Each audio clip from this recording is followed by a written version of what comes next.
Der Sturm der österreichischen Reserven wird zum Wendepunkt der Schlacht. Jetzt können die Preußen ihren Trumpf ausspielen. Das preußische Zündnadelgewehr, der erste gut funktionierende Hinterlader. Bei ihm wird die Munition von hinten eingeladen. Wird der Abzugshahn betätigt, durchbohrt eine Zündnadel die Patrone und entflammt das Zündmittel, die das Geschoss nach vorne treibt.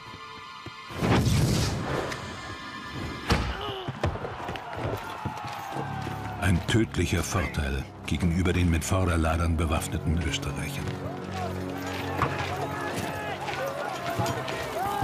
Die Preußen können schneller und im Liegen nachladen. Der Soldat bleibt dabei in Deckung.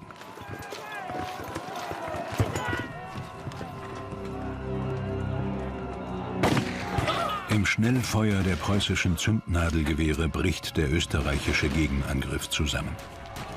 In knapp einer halben Stunde sterben Tausende. Ihr Tod entscheidet die Schlacht. Nur knapp entgeht die Armee Österreichs und seiner Verbündeten der völligen Vernichtung. Am Ende des Tages sind rund 15.000 Österreicher tot oder vermisst. Die Preußen verlieren nur rund 2.000 Mann.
For the men of the Prussian Second Army,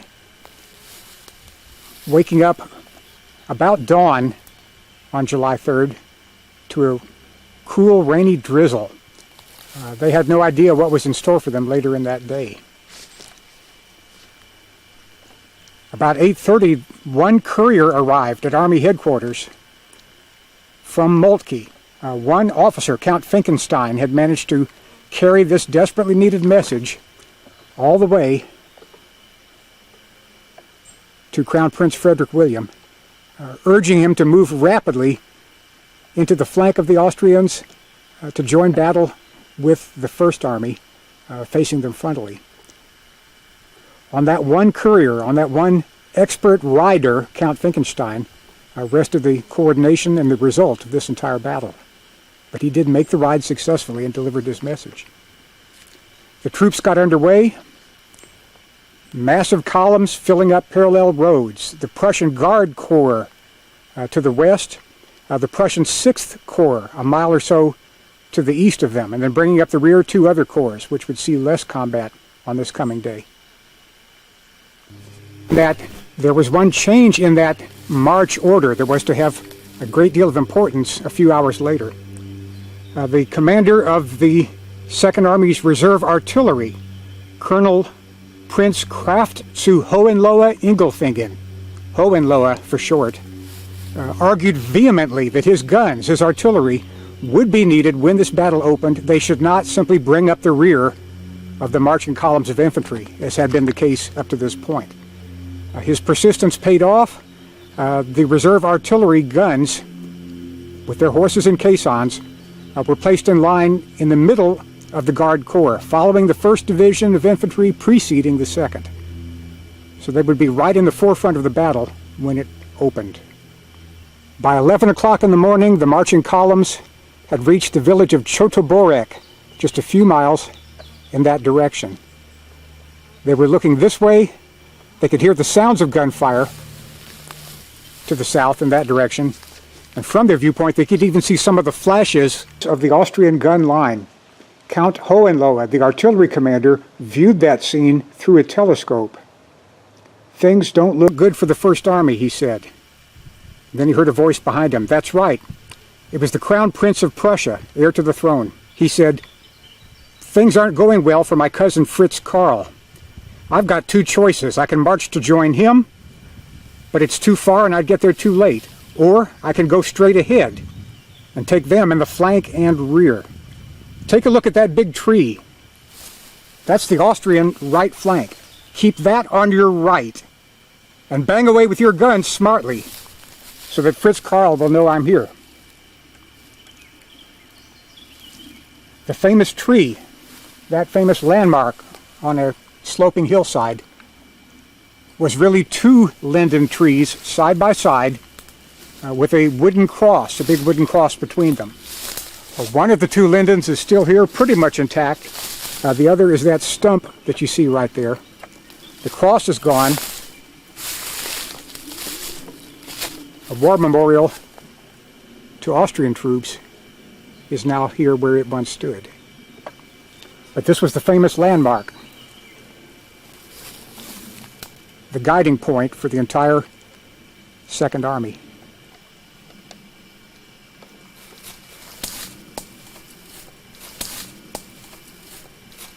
The army marched on. Crown Prince and his staff cheered them on as they passed, sitting their horses by the roadside and shouting, "You've got to go that way. That's the place where it is happening." The scene was memorable. One staff officer sketched it from memory, gave it to the staff artist of the Illustrated London News, and that famous picture became world famous in later weeks and months. But the Prussians were headed this way. In 1866, that famous landmark looked like this.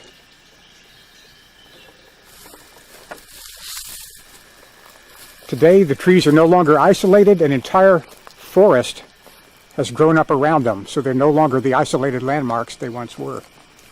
And they're accessible only by a narrow trail into the woods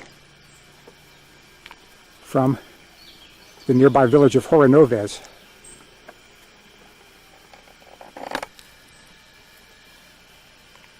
Prussian Crown Prince Friedrich Wilhelm.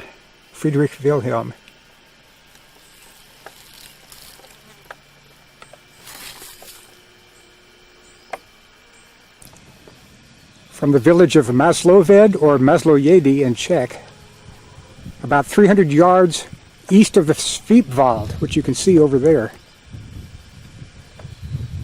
Chlum, with its church tower, is to the south. Hradec, with that prominent church and pair of lindens, is right there. That forest today has grown up since the time of the battle. There were some Austrian units up here and some artillery batteries, but the infantry were exhausted, thinly spread, demoralized. The Prussians opened fire about 1:45 in the afternoon. Hohenlohe got his artillery in position, and at this area was able to get a solid advantage over these Austrian guns, which soon limbered up and pulled out. The attacking Prussian Guards units very soon routed the units of the Brigade of Archduke Joseph from this village, seizing Masloved. This would be a good staging point for what would come next. Miles to the east, the Prussian 6th Corps was making good progress about the same time, pushing steadily down towards the village of Trotina and Königgrätz, threatening ultimately the extreme right flank of the Austrian army. But it would not be them, it would be the Guards troops here that would have to conduct the decisive action of the entire day. Local initiative, division-level initiative, and indeed insubordination played a part.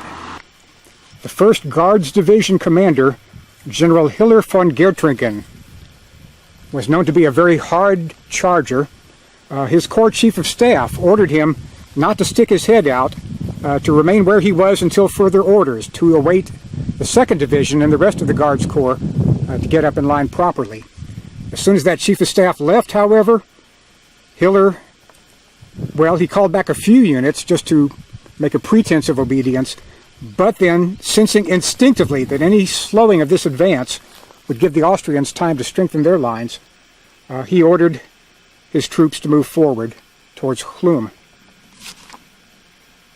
Hohenlohe, the artillery reserve commander for the corps, saw what was going on, had to decide what he should do.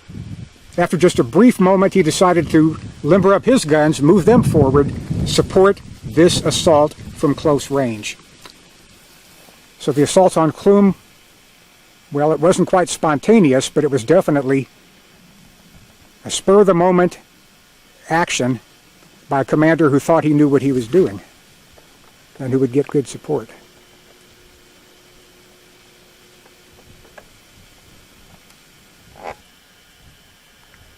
The remaining Austrian skirmishers here at Masloved and nearby fell back.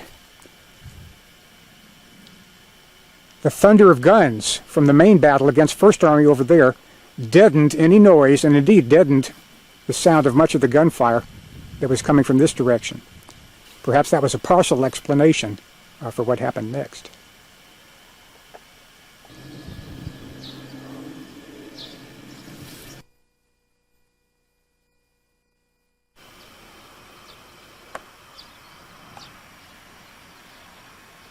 Sometime after noon at Royal Headquarters west of the Bistritz, Bismarck trained his telescope in that direction and saw what seemed to be a line of trees moving with Austrian guns firing towards them. He handed his telescope to Moltke, who took a long look and then put away his red handkerchief with a decisive flourish.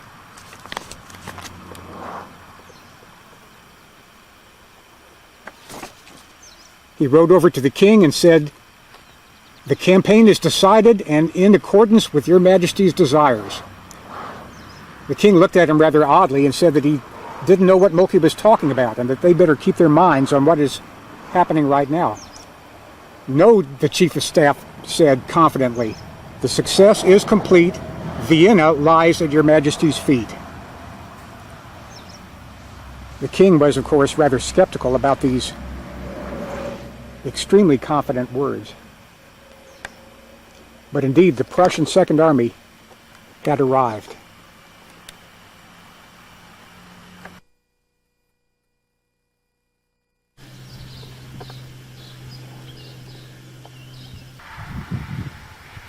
That noise from the main battlefront is one explanation for what happened next, but there are plenty of others.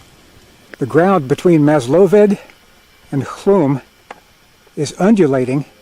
You can see how the ground rises and falls in this area. The grain was high, at least 5 feet high. Powder smoke from artillery fire tended to blanket the area. Individual Austrian units that were hit by the Prussian advance and which soon retreated were not working with any effective chain of command. If they fled, they didn't report it to any superiors. The mass confusion on this entire flank of the Austrian army certainly played a role. Within Chlum itself, within the village, again, the terrain meant that there was no one spot where you could see everything that was going on, especially to the north. So units inside Chlum, many of them facing westward towards the Prussian First Army, oblivious to what was happening in their rear, would be the victims of their own situation, of their poor leadership, of their sometimes demoralized state. Some of the Austrian units, again, had long since expended all the adrenaline they had in the fight for the Sviepwald over there. Others fought bravely and well, but in a piecemeal way.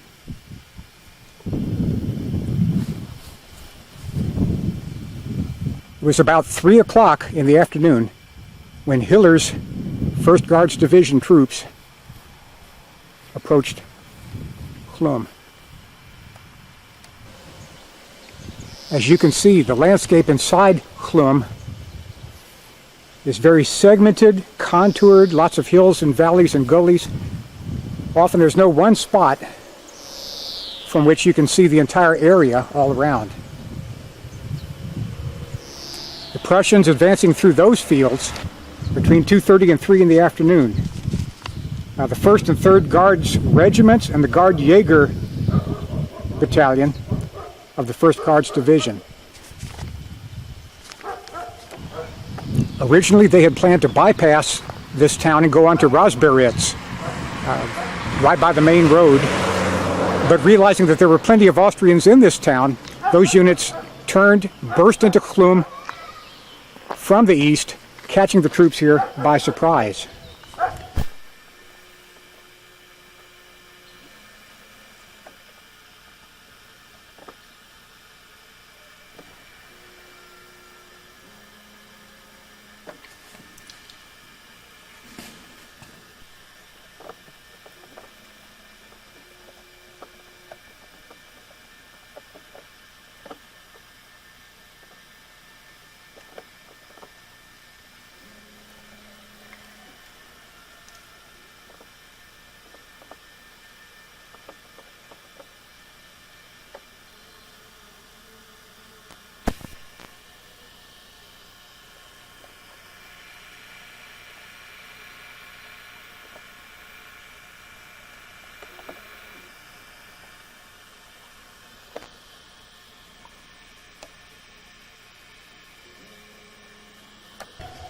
The brigade that was supposed to be defending Chlum was that of Major General von Appiano of the 3rd Corps.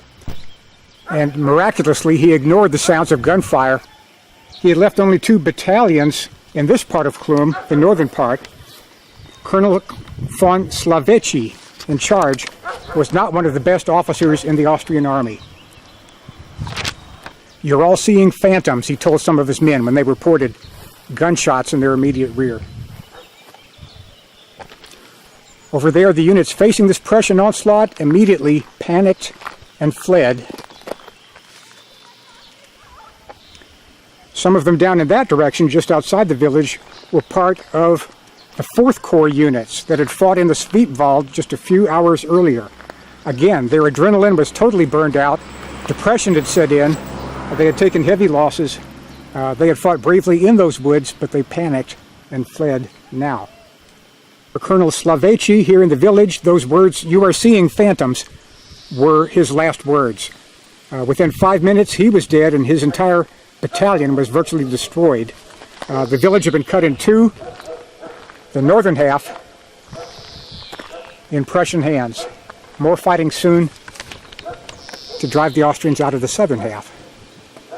General Appiano's brigade, the rest of it outside the village, would not take part in that fighting.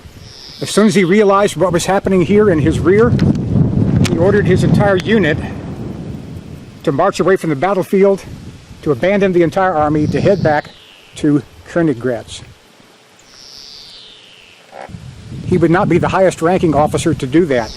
Up there to the east, on the right flank of the entire Austrian line, Count Thun, the commander of the entire 2nd Corps, took the same approach. Once he realized that the whole front was crumbling in his area, he ordered his entire corps, 25,000 men, to leave the battlefield to march southeast towards safety, as he thought, in Königgrätz.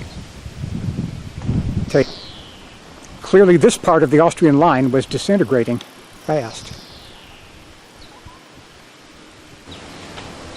So here at Chlum, the Prussians had a foothold in the very heart of the Austrian position.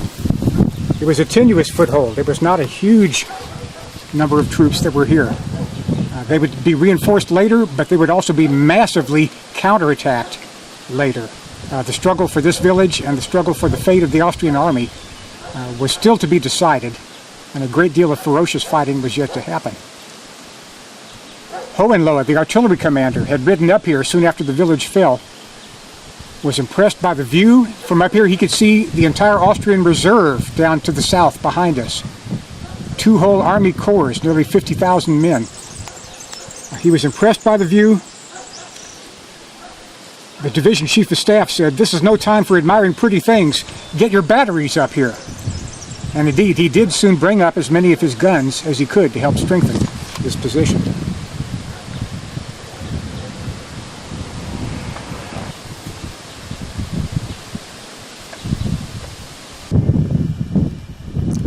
In those first few desperate minutes, not all the defenders of Chlum showed that kind of spiritless behavior.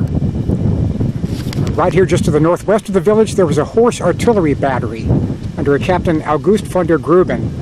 He saw what was happening. He immediately moved his guns as close as he could to the village, unlimbered his little battery, opened fire on the village in order to cover the retreat of those fleeing defenders.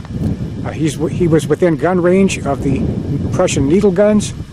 He, one of his officers, 52 of his men, most of his horses, his entire battery were wiped out here. The memorial is here today on the spot where he died. To the heroes of the Battery of the Dead.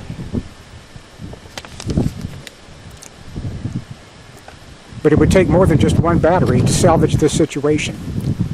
Again, there were a couple of thousand Prussians in Chlum and in Woźbierzyce. They would soon be ferociously counterattacked. Their ammunition would be running low, their losses would be high. The battle was definitely not yet won for the Prussians.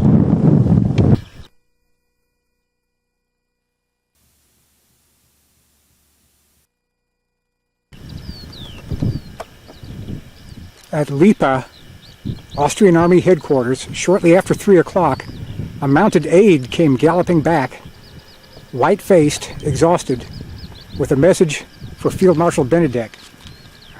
He didn't want to blurt out his news in public. "We have no secrets here," said Benedek. "Very well, Colonel von Neuber," the aide answered. "I have to report that the Prussians have taken Chlum." "Nonsense," said Benedek, and started to issue an order. But then he stopped, thought for a minute, looked Colonel Neuber in the eye, and decided to gallop over to Chlum himself to see what was going on. He did so with his whole staff. Out near here, they were met with a blizzard of gunfire from the Prussian units in Chlum. Staff members all around Benedek fell. He now knew what his situation was. And now his reaction was that of a hero. All of the indecision, all of the confusion, all of the burden of higher command to which he was not suited seemed to fall away when he realized that this crisis was upon him. This was his kind of battle. This was his kind of leadership that could now be shown. And during the next hour, he performed brilliantly. He first hurled out orders to units nearby, ordering them to attack Chlum, hoping again for a rapid recovery of the town. Infantry battalions, infantry regiments marched against the town in their assault columns, failed. The Prussian gunfire was too much for them.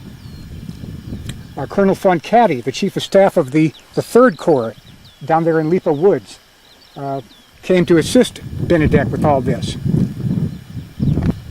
Whole 3rd Corps brigades then were hurled into this assault, failing. Again, storm columns, closely massed up against the needle gun, did not quite reach the town. Caddy himself, badly wounded. His troops broke and fled. Benedek now sent orders to Baron Ramming, commander of the 6th Corps, that had been held in reserve all this time. That tough old commander was to use his entire corps to retake Woźbierzyce and Chlum.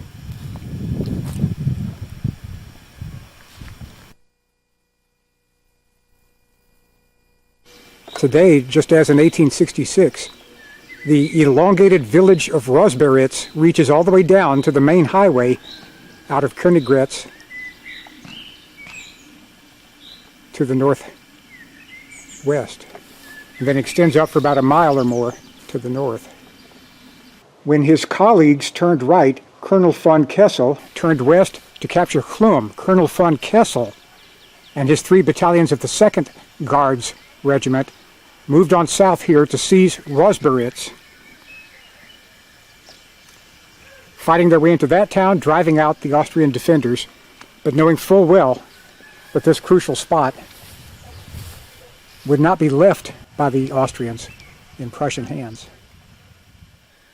Baron Ramming took his time and planned carefully for this counter-assault on Chlum and Rosberitz. This was to be a 2-pronged attack. The first wave, Rosenzweig's brigade, cleaning out Rosberitz here. The second wave moving up towards Chlum. But the defenders here were so tough, the entire wave of troops had to be deployed here before these Prussians could be driven out. The attack began down there at the southern end of the village, fighting its way north through the burning houses, hand-to-hand combat, massed bayonet charges of Austrians coming up this street against the Prussian defenders. Of course, the Austrians took heavy losses, but their morale was high. These attackers included the men of the Deutschmeister regiment, the elite of the entire Imperial Army. One Prussian Guards officer later wrote, "The air was literally filled with shells, shrapnel, canister, branches of trees, stones, splinters flew around our ears and wounded many. And for extra measure, Prussian shells landed sometimes also. The shells crashed through the buildings. Walls collapsed and buried the sound and the wounded. Big clouds of dust rose in the air. It was as if the world were coming to an end." But nothing could make these brave Prussian Fusiliers quail. At last, the Prussian ammunition ran low. The officers in charge down here, Major Erkert and Captain von Kropf, finally rallied the survivors, tried to pull them out to the northern end of the village. The Deutschmeister regiment delivered one last mass bayonet charge, driving those defenders away down the village street.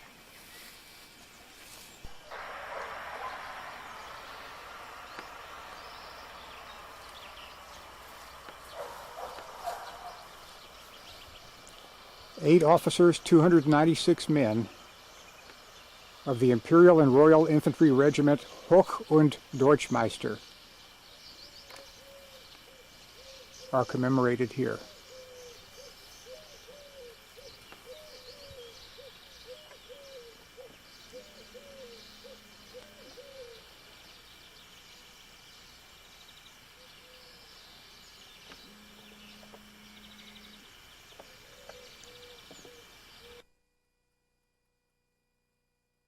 The fighting was just as severe at the northern end of that elongated village of Rosberitz. Up here, another regiment of Rosenzweig's brigade of ramming, the regiment Gondrecourt, smashed into this village from the west, coming down that slope over there. The Prussians here, 5 companies of the Guard Fusiliers and the 2nd Guard Foot Regiment, commanded by Lieutenant Colonel Count von Waldersee. He would be a survivor this day. He would fall before the gates of Paris in 1870. These Prussians in Rosberitz knew that they were massively outnumbered, knew that they could not hold this position for long. Waldersee brought as many of these men as he possibly could out of the village into these fields to the east. There was a network of trenches and gullies here prepared by Austrian engineers in the previous days. And Waldersee and these men got down into them, were able to survive, were able to keep up a fire from out here back against the Austrians in the village.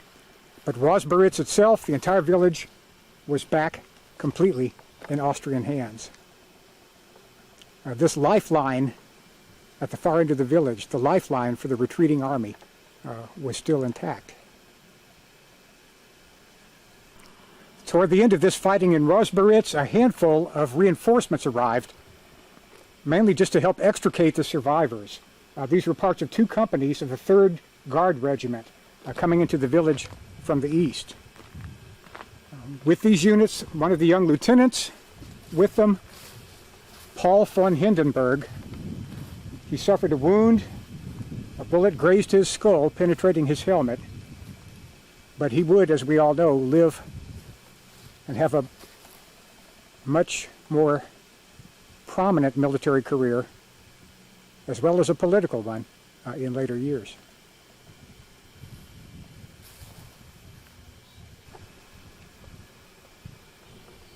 Here at the northern end of Rozberitz village, memorials to the fallen.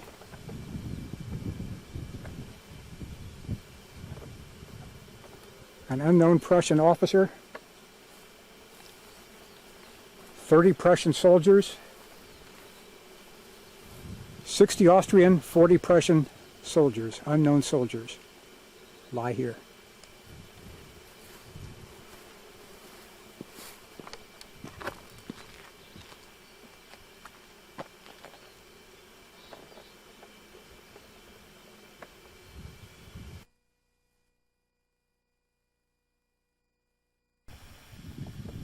At Rozberitz, ramming had succeeded. The 6th Corps had retaken that town. The lifeline of the Austrian army was open. The retreat of these shattered and demoralized forces could now begin. His efforts and those of Benedek, who had helped to coordinate all these operations and all of this retreat, were what saved 180,000 Austrian troops.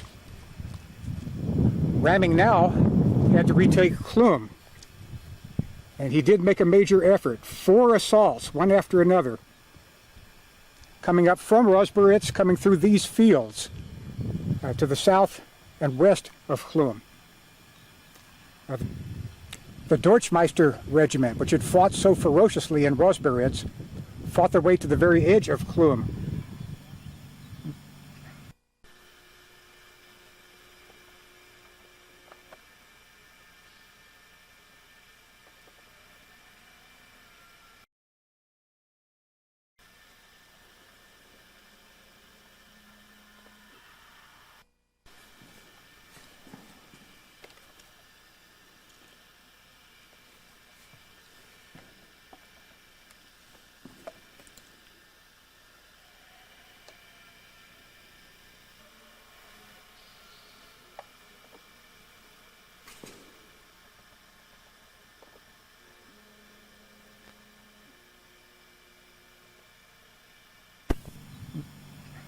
With a frantic fight near the blazing church itself, they were finally forced to retire. After that, assaults by the Vasa regiment, with Ramming himself, saber in hand, leading them. And then the regiment Crown Prince of Prussia, an odd title, an honorary title in the Austrian army. Each army in those days paid tribute to their honorary aristocratic colleagues, even in time of war. But the regiment Crown Prince of Prussia of the Austrian army failed also, as did the Brigade Hertweg. Each of these assaults, made in storm columns on a 2-battalion front, none of them got more than halfway to the actual town of Chlum. The Prussian gunfire was too much.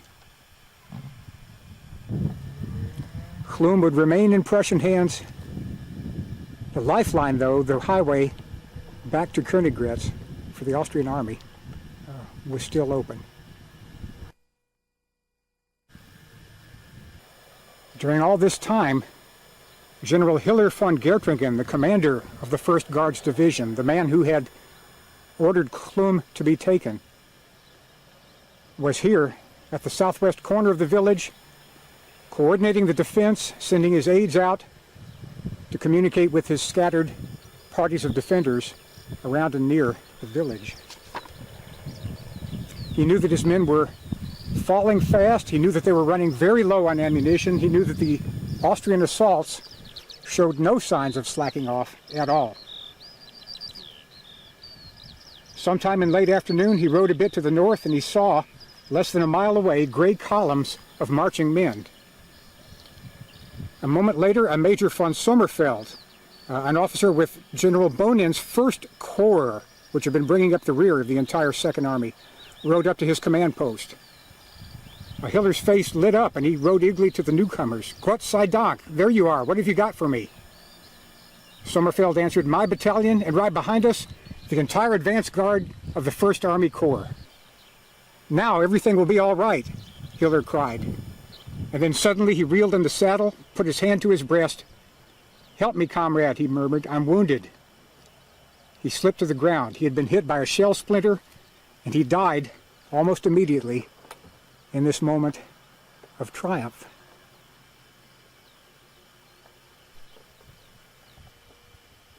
Sometimes things like that do happen in the real world.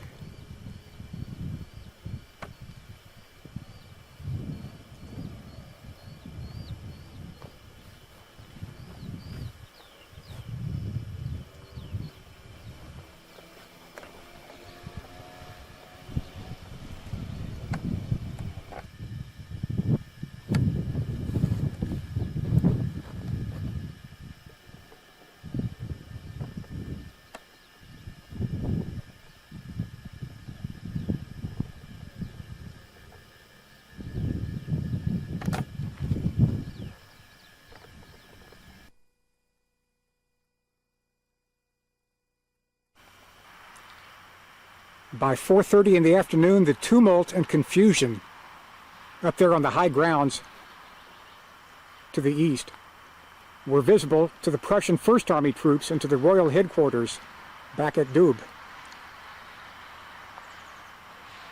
And it was at 4:30 that King William, prompted by Moltke, finally gave the order for these long-suffering, badly battered First Army troops to advance. The Austrian guns that had pinned them down for so long were being limbered up and moved out.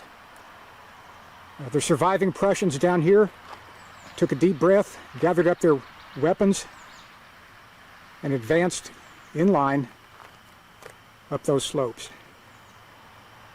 followed by the King, by Moltke, by Frederick Charles, by the entire First Army staff.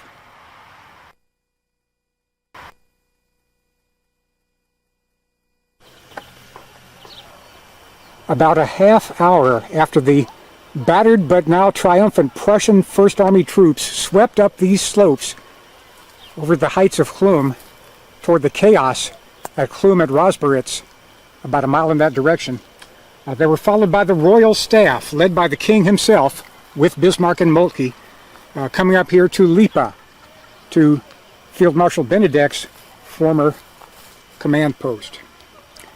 The fire in this area was still pretty intense, and Bismarck was close to his king's side this day. He was quite terrified that the king would be hit, and he was angry at the soldiers because none of them would urge the monarch to withdraw.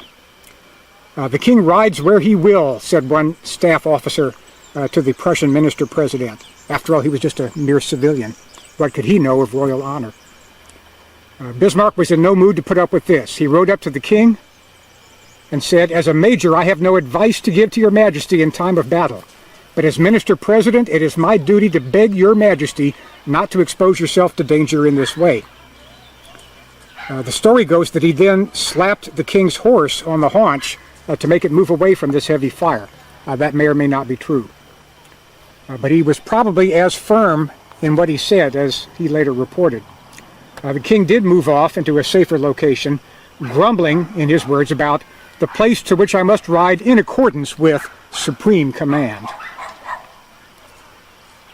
But it was from here that the final stages of the battle could be observed.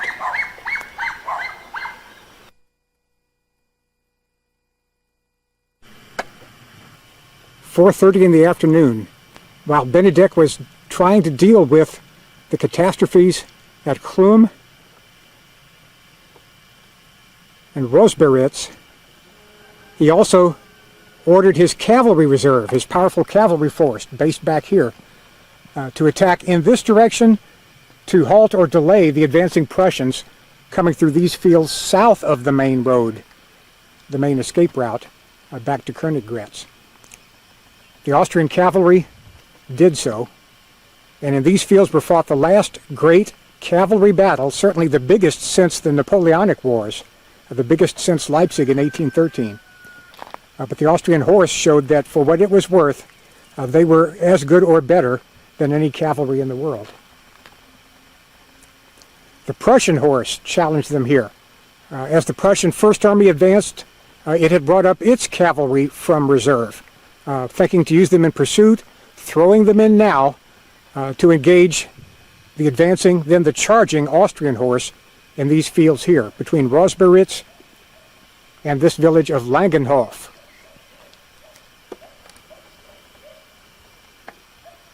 Throughout this area, whenever the Austrian cavalry came within range of the Prussian needle guns, either from Problus behind us or from Rosberitz up there, they suffered heavily. They could fight remarkably well against other cavalry, but they were a total anachronism when it came to dealing with modern infantry weapons. What they had done, and what they had done brilliantly, was to buy some time, 30 to 45 minutes, it's been estimated, of time for the main fleeing Austrian army to make its way back along the main road toward the bridge to Königgrätz. There's no way to count the number of men who survived, who escaped, due to the combat and to the sacrifice of these Austrian horsemen. The cavalry had done its part, but two more final desperate efforts would be made to allow the main Austrian army to survive.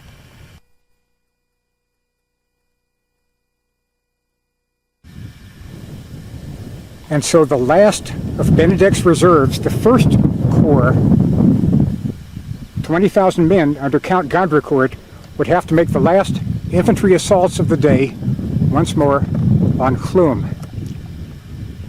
And these were not with any hope of victory, but simply in order to hold off the Prussians, to buy time for the remainder of the army to escape. More than 150,000 men stumbling along the roads behind the First Corps, while those troops made their final assaults using the same formation that the Austrian army had done throughout the day and throughout the last years. General Gondricourt himself was still a believer in shock tactics, even after all he had seen. Once more then, his brigades had to pay the price. The Prussian infantry lay in the defiles and the trenches that crossed the grounds near here, trenches prepared earlier by their Austrian foes. Poschacker's Iron Brigade lost all of its mounted officers, including its commander, and hundreds of its men. And the other two Austrian brigades, Ringelsheim and Leiningens, fared no better. They were heavily outnumbered here. The Prussian firepower was ferocious. They died heroically. 150 officers, 5,800 men fell on these slopes in this last Austrian assault. 2,800 more at the edge of the village surrendered and gave up the fight and delivered themselves into the hands of the Prussian army. Before the Corps got back to the gates of Königgrätz, 10,000 men, 23 cannons, 279 officers altogether had been lost. In this final ferocious series of assaults by the First Corps, 1/4 of all the casualties of the entire Austrian army on this day of Königgrätz were suffered. In Benedict's last attempt to keep the gate open for the escape of his army.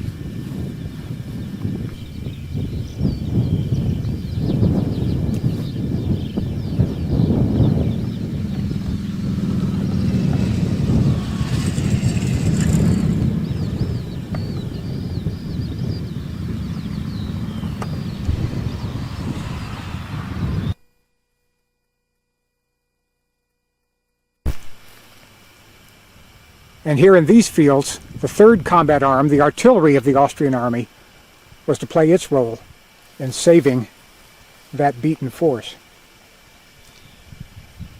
Lieutenant Colonel von Hofbauer of the Reserve Artillery had led all the surviving guns of that force back to this area. He was covered and he was joined by one infantry brigade, Colonel von Abeli's brigade of the First Corps.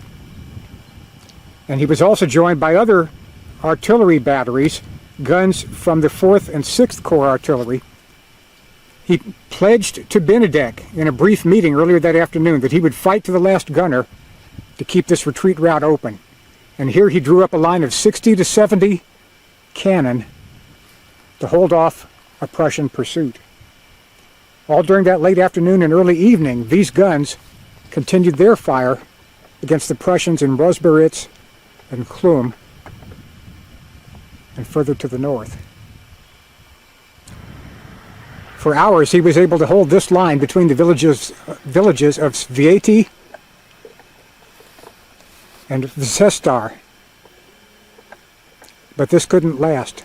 More Prussians coming around his flank to the north meant that ultimately he had to pull back even farther, limbering up his guns, falling back into these fields, drawing up a new line back there closer to Königgrätz, continuing his fire until sunset, until night fell, until the battle ended. Forever after, July 3rd would be honored by the Austrian artillery as the day of the guns.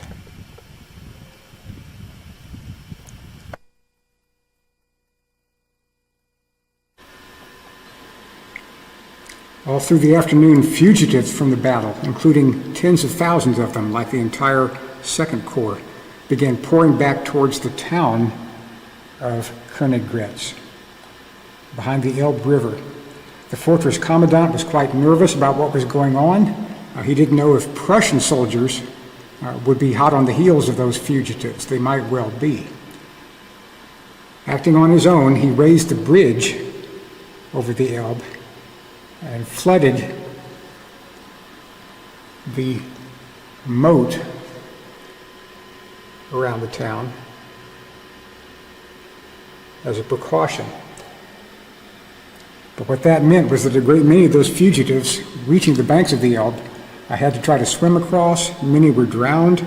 Not until 10:30 at night on July 3rd did the commandant get the message that the gates ought to be opened, the bridge let down, the fugitives allowed into the town for at least a brief stay. At that time, he did just that. Nordarmée totally shattered, without one single brigade in any condition to fight. In effect, a mob of 180,000 men would not be staying here. They would be passing on, moving on to the roads to the southeast, back to Olmütz, where they had begun their march weeks before.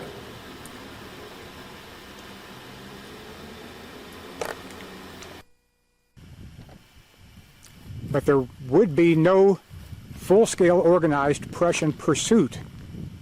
The Prussian army was just as exhausted, if not quite as disorganized, certainly not as disorganized as the Austrian.